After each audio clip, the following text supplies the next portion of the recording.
Dieu nous parle par la nature et par la révélation, par sa providence et par l'influence de son esprit. Mais cela n'est pas suffisant. Nous avons besoin de lui ouvrir notre cœur.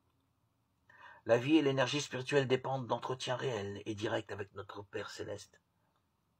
Notre esprit peut se reporter sur Dieu. Nous pouvons méditer sur ses œuvres, sur sa miséricorde, sur ses bénédictions. Mais ce n'est pas là, dans le sens le plus complet du mot, être en communion avec lui.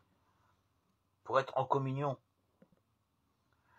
avec Dieu, il faut avoir quelque chose à lui dire concernant notre vie réelle. Prier, c'est ouvrir à Dieu son cœur, comme on le ferait à son plus intime ami. Non pas que la prière soit nécessaire pour instruire Dieu de ce qui nous concerne, mais elle nous met à même de le recevoir. La prière ne fait pas descendre Dieu jusqu'à nous, elle nous élève jusqu'à lui.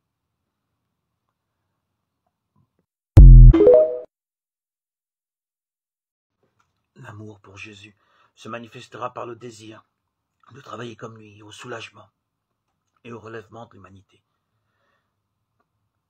Jésus nous poussera à l'amour, à la tendresse, à la sympathie envers toutes les créatures de notre Père céleste. La vie terrestre du Sauveur n'a pas été une vie d'aise et d'égoïsme. Il a travaillé avec une persévérance et une ardeur infatigables au salut de l'humanité déchue. De la crèche au calvaire, il a suivi le sentier du renoncement, sans chercher jamais à éviter les travaux ardus, les voyages pénibles, les soucis qui accablent et les corvées qui épuisent. Il disait, le Fils de l'homme est venu non pour être servi, mais pour servir et donner sa vie en rançon pour beaucoup.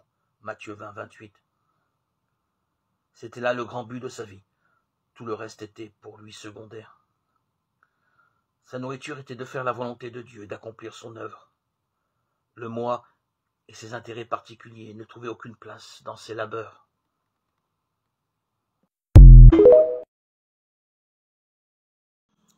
Ma vie se consume dans la tristesse et mes années dans le gémissement. Ma force vacille à cause de mon iniquité. Psaume 31, 10. La vie éternelle, c'est qu'ils te connaissent, toi, le seul vrai Dieu, et celui que tu as envoyé, Jésus-Christ. Jean 17, 3. Notre vie est largement touchée par la souffrance et la mort en est le terme inéluctable. D'où l'interrogation de beaucoup sur le sens de leur existence. À quoi ça sert de vivre? La vie a-t-elle un sens si je dois en passer une partie à souffrir?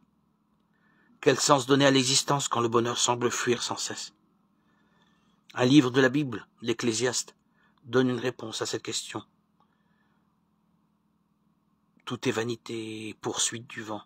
Non, l'existence terrestre n'a pas de sens si l'on en exclut Dieu.